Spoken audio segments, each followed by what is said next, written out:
The video clips used in this video are owned by Hasbro. Please support the official release by buying the DVDs or watching on streaming services. Thank you. Okay, so Double Dinobot is a weird one because it involves Megatron building a copy of Dinobot to infiltrate the Maximals and disable Sentinel just so the Predacons can come in and take it.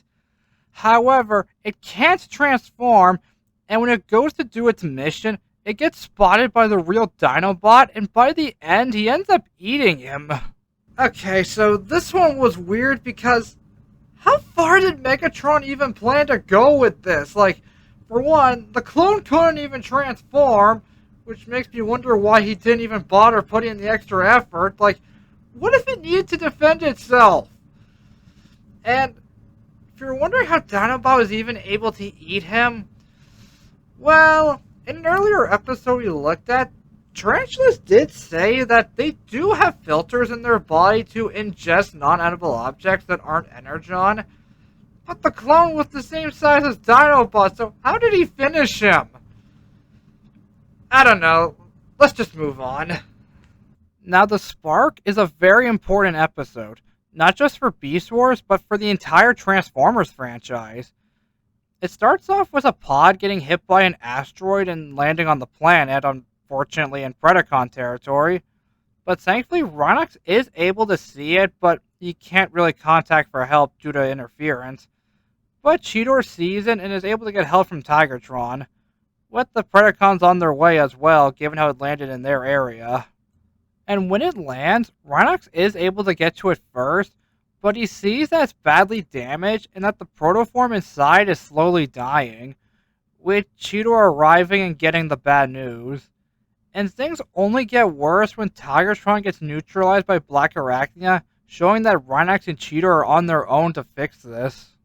Where Rhinox then puts Cheetor in sleep mode to do some part swapping, and in doing so, Cheetor gets a vision explaining what a spark is, which is basically the heart and soul of a Transformer, and if it goes out, they die with no do-overs. After this, Rhinox was able to stabilize the protoform, but it only delayed the inevitable. It will still die unless they can get it working properly and hopefully find a beast mode so it can survive the energon on the planet. And given how they're in the middle of nowhere, finding a life form for it to scan is unfortunately very low. Then for the next chunk of the episode, it's mostly Cheetor fighting the Predacons while Rhinox does everything in his power to save the protoform. He does eventually get the pod working properly, but given how they're in a wasteland with no life forms, finding a beast mode is kind of impossible. But by some miracle, a hawk flies by and the pod is able to scan it and finish activating the protoform. Eraser. Maximize! Now with her help, she fights off the rest of the Predacons and joins the Maximals, ending the episode. Now, remember when I said this episode was very important? Well, that's because of the sparks. Like, up to this point, Transformers were just robots that are put together and then done. But it's here where they actually give an explanation as to what exactly powers them and what the energon is used for. And it's also nice because usually in a movie or show, people would say I feel it in my soul or in my heart. For Transformers, it wouldn't make sense. But now they actually give an explanation as to what's practically their soul, which gives them their emotions and personalities. It's actually very important. And aside from introducing a new character, this is a very, very important episode, not just for Beast Wars, but for the entire Transformers franchise. So, if you're doing a watch-through of the show, this is a very important episode to watch, aside from the fact that Airazor gets introduced. Now, The Trigger is an interesting episode, mostly on account of the fact that it's the first two-part episode since the beginning of the season.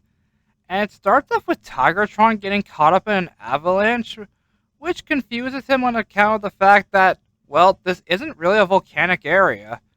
But he still goes off to do his weekly report to the Maximals. Speaking of, we see them looking over one of the planet's two moons, and while studying it, they find out that it's actually hollow. It's not important here, but way later at the end of the season, this will be very important. Not long after, Tigertron gets in contact with the Maximals, but is immediately ambushed by some Predacons, and he ends up falling into a strange drifting cloud, with Pterosaur and Waspinator quickly realizing that he hasn't fallen to the ground yet, so they go to see what happened to him. But then later, Optimus arrives on the site, and even he doesn't find any trace of Tigertron either. Then we cut to Airazor spying on the Predacons, where she sees Pterosaur and Waspinator making it back, but they're all banged up. Where they then go on to tell Megatron what happened, and apparently in the cloud there was a floating island with a monument in the middle of it that shot them down. Wait, didn't we already have a floating island in an earlier episode? And now with this new information, Megatron wants what's on the floating island, and he asks Scorponok and Black Arachnia to go to the island and retrieve whatever did this to Pterosaur and Waspinator.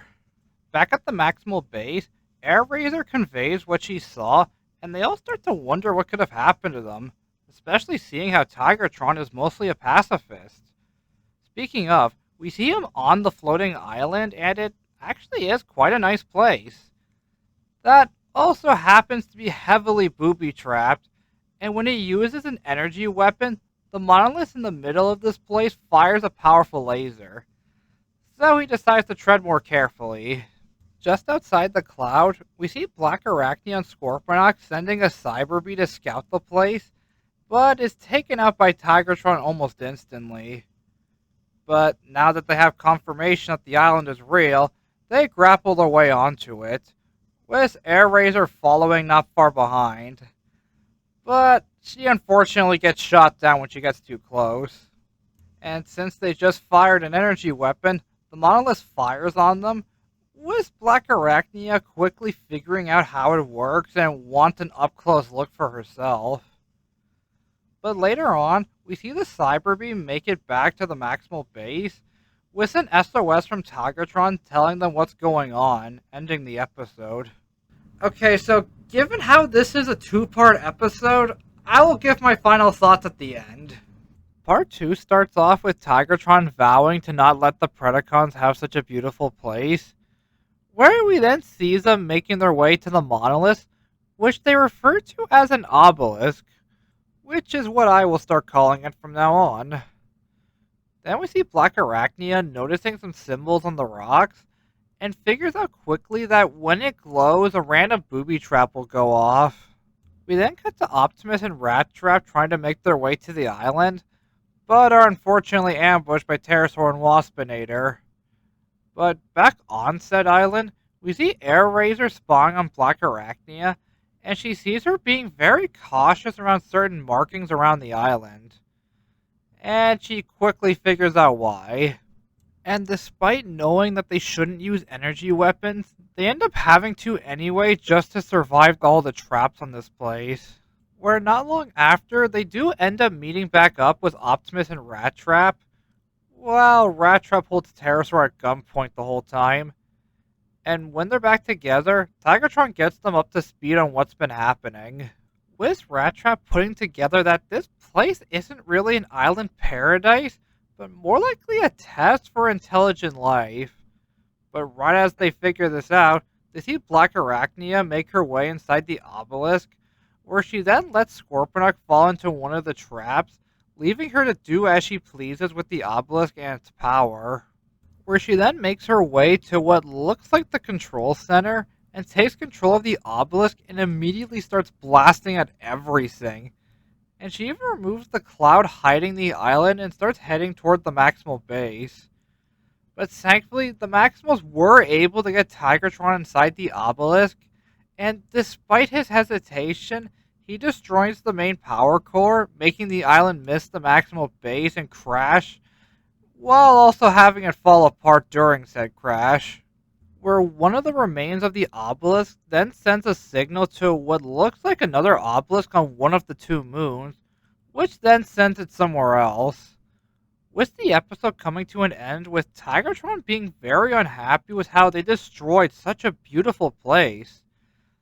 But frankly, the Maximals, or at least the rest of them, are more worried about who got the message and how will they react to what just happened. So I'd have to say this was a good episode, or episodes, plural, because we see another interesting structure which was probably left behind by the same people that left that rock formation that looks like Stonehenge, and we see another strange one on one of the two moons, showing us more that the planet has more to it than just being rich with energon. So, yeah, for that, I highly recommend these episodes. Spider's game starts off with another stasis pod landing on the planet, with Tarantulas and Black Arachnia intercepting it, and they're trying to make it another spider like them, but once they get to the pod, they are able to reprogram whoever's inside into a Predacon, but it already chose another life form as its beast mode, which just happens to be a fire ant. Inferno, terrorize! Where he almost instantly starts attacking them, and they find out rather quickly that he believes he's a real fire ant and that the pod is his colony. Okay, so how exactly did Inferno go crazy in the first place? Because out of all the pods in the show, his had the safest landing. My guess, it probably had to do with Tarantula tampering with his pod, because, like we saw earlier, it picked the beast mode before they got there, and him trying to mess with it to mess with his allegiance probably caused him to go nuts. That's my theory anyway. But later, we find out that Tarantulas only wanted from Inferno was his pod, not for parts, but to escape the planet. And unfortunately, by the end of the episode, it gets destroyed. And when Black Arachnia asks why he wants to get off so bad, he says that something is coming and that if they don't leave soon, they all might die. Okay, so a lot did happen this episode. For one, we got a new character, that being Inferno, and Tarantulas also gave us a hint that something bad is going to happen to the planet, which technically will happen later. And I didn't bring this up in the recap, but it's around this episode where we see more of Tigertron and Airazor start to take a liking to each other.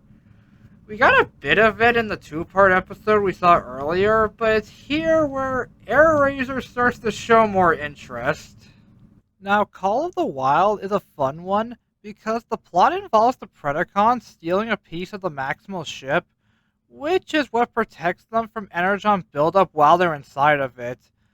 But with the part now gone, they now have to spend 24/7 in beast mode, which quickly proves to be a problem given how they aren't really good at manning their stations very well.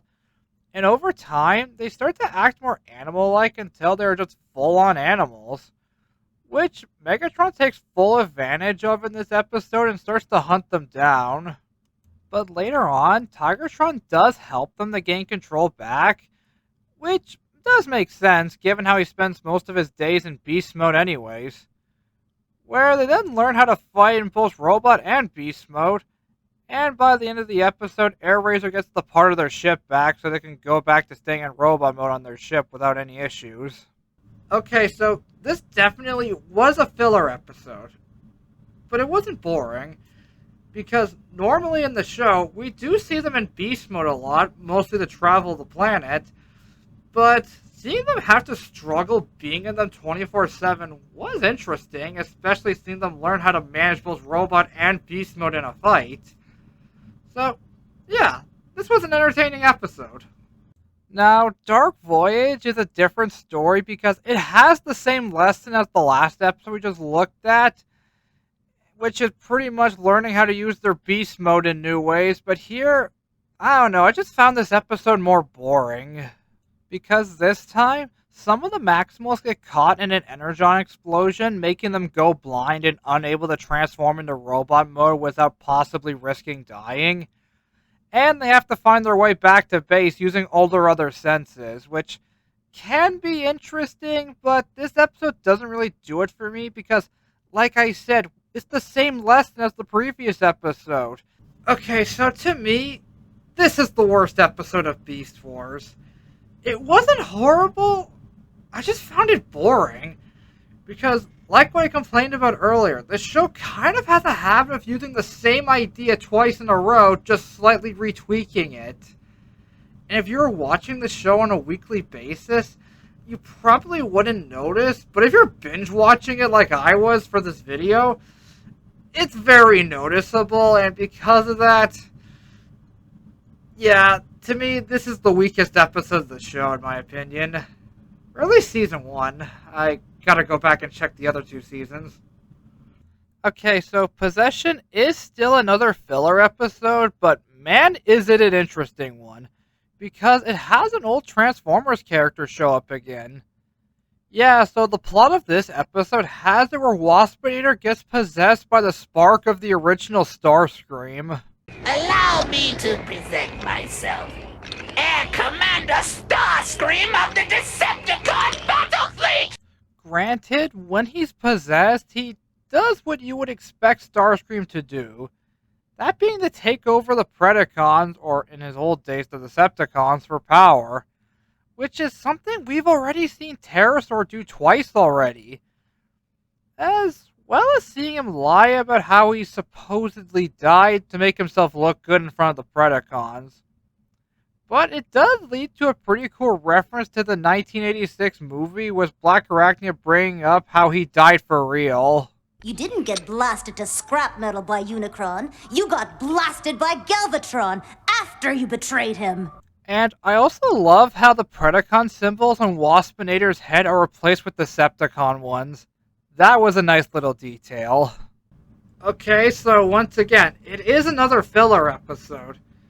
But it is also a nice homage to a classic Transformer character, so I liked it for that. Granted, for what we eventually learn about the planet in Season 2, this whole episode is just one giant plot hole that makes no sense at all. Despite that, it was fun. Also, when rewatching this, I noticed a funny little detail during the climax where Optimus just for a split second puts on sunglasses when fighting Starscream. Did anyone else notice that? Let me know in the comments. Now we're on Low Road, which has it where Rhinox gets hit with a virus from Tarantulas that makes him sick and starts sneezing Energon lasers everywhere. With Rat Trap and Dinobot having to go into Tarantulas' secret lab to go find the antivirus and hopefully save Rhinox. Now, here's the thing. To most people, this is the worst episode of Beast Wars. But to me, this is the funniest episode in all of Beast Wars. Like, seriously, all of the comedy just lands for me. Like, the banter between Rat Trap and Dinobot is still good, and the response that Optimus gives after being asked if sending Rat Trap and Dinobot was a good idea, I've quoted for years ever since I saw this episode. Hey Optimus, are you sure it was a good idea sending those two out together? To be honest, no. And all the mindless abuse that Tarantulas gets this episode is just hilarious. Die, Maximus! Do not fire, Megatron. I have a hostage. Why, so you do. We even get a brief but random Star Wars reference, and the way Megatron gets defeated by the end makes no sense, but man, do I get a good chuckle out of it. Not that. Ah! Yeah, I know. To most people, this is lame, but to me, this is just hilarious. So, if you got an interesting sense of humor or can put up with some slapstick comedy, I recommend this one. If you just want the story stuff, I can see why you would want to skip it. But Law of the Jungle is anything but funny, because it has to do with dealing with death. So the plot of this one has it where Tigertron accidentally causes an avalanche, which ends up killing the tiger his pod scanned, which gave him his beast mode, and apparently off screen he actually became really good friends with it. And with this tragedy, he even makes a little grave for him and quits fighting, with Dinobot trying to convince him otherwise. especially given how they are all stuck on this planet and have nowhere else to go. And by the end, Tigertron does decide to keep fighting, not as part of the war, but mostly as a way to preserve as much of this planet's beauty as he can. Yeah, definitely another filler episode, but unlike the last one, the tone is very different because the last episode was comical. This one actually delves with dealing with death. And given how this is a kid show, I'm surprised they were allowed to do it. And I think I heard once that they were allowed to get away with a lot of the violence that happened to the main characters just for the fact that they were robots. But in this episode, they made it very clear this was a living animal that died, so yeah, the fact they were even able to tackle this is still something that amazes me, so yeah, for that fact alone, I think it's an interesting episode. Okay, so before the storm is when we finally get back to the plot, where both the Maximals and the Predacons see that one of the mountains is glowing, and inside lies a second golden disc, which the Predacons waste no time in acquiring. But then later, we see Optimus scanning for alien anomalies when you get the message from Megatron, who claims to want a truce, which Optimus reluctantly agrees to, with the other Maximals thinking that it has something to do with all the weird alien stuff they've been dealing with recently. So, just to be sure, they send in Rat Trap to their base to investigate. Then we cut to Tarantulas getting caught by Waspinator, and he was apparently stealing warp drive parts from Megatron, mostly to continue his plan to hopefully leave the planet. And when Megatron catches wind of this, he actually does nothing and lets him go through with it, as well as sending Black Arachnia to spy on him in the meantime.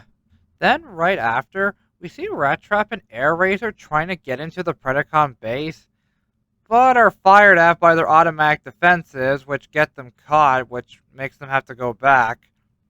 But we eventually learn that it was all a trick just to get Tigertron to sneak inside. Then we cut back to Tarantulas in his lab, where Black Arachnia comes in to ask him questions, and while this is going on, Megatron remotely changes some things to the warp drive that he stole. We won't see what the changes are until the end of the season. While this is going on, Tigertron is able to hack into the Predacon's main computer, and thankfully get the information on the second golden disc, before he's found by Terrorsaur and he makes a run for it, with the Predacons doing a very poor job at trying to stop him from escaping.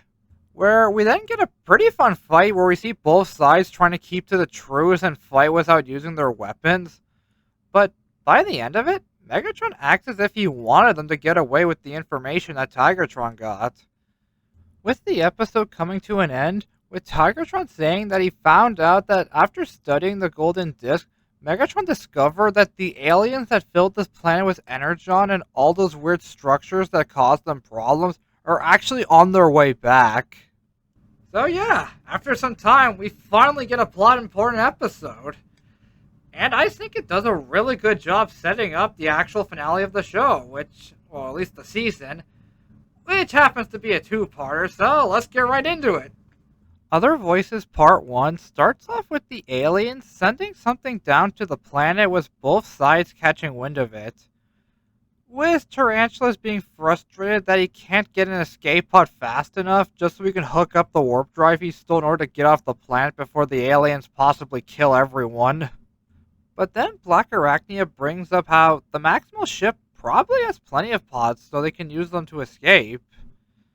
Then we cut to Rat Trap and Airazor, who take a look at the new alien structure sent down, and they end up finding a piece of stable energon, which ends up building a fortress around the structure, which ends up trapping Airazor inside. Where she then hears the aliens for the first time, but can't quite understand them. Then they start to, from the looks of it, torture her, but we find out it was to get an understanding of their language. Back outside, the Maximals figure out that energy weapons don't do anything to it, with the Predacons coming in with a bioweapon that actually breaks through the barrier, with the Maximals going in first to rescue Airazor, who warns them not to stay. But Optimus decides to go in anyway, and he tries to explain himself and the Maximals to the aliens, but is captured and scanned by them. While this is happening, Tarantulas and Brachyrachnia sneak into the Maximal base with Inferno following them. Back at the alien structure, Rattrap is able to get Airazor out of there, but the Predacons betray them. Back inside the structure, the aliens realize that they have scanned Optimus before in a previous episode, which we looked at back in part 1, and when Optimus asks who they are, they take on the form of Unicron and claim that they have bodies beyond their comprehension. Okay, so first off, it's annoying that they didn't even bother to show us what they look like, nor give them a name outside of just the aliens. And to make things worse, or just more annoying, I think during the last 3 episodes of the show, we actually get the answer to both these questions. For one, we actually see what they look like, and second, we actually are given a name as to what they're called. They're called the Vok. And to keep from sounding generic and boring, I will just refer to them as the Vok from now on. Then we learn that the Vok are disappointed with how both the Maximals and the Predacons have ruined all their experiments up to this point. So in response, they would wipe out the entire planet, even though it was mostly the Cybertronians who did most of the damage to everything they worked on. So Optimus transforms and gets his team out of there, while the structure sends a signal to one of the moons, which turns out to be a creation of the Vok. But before we can see if Rhinox can make heads or tails of what he's looking at, Tarantulas and Blackarachnia take control of the Maximal base, ending the episode. Yeah, I'm not going to waste your time, let's just keep going. Part 2 picks up right where the last one did, where we learn that one of the moons was a Vok creation that's changing its shape, with Megatron also discovering that the Maximal base is currently unguarded.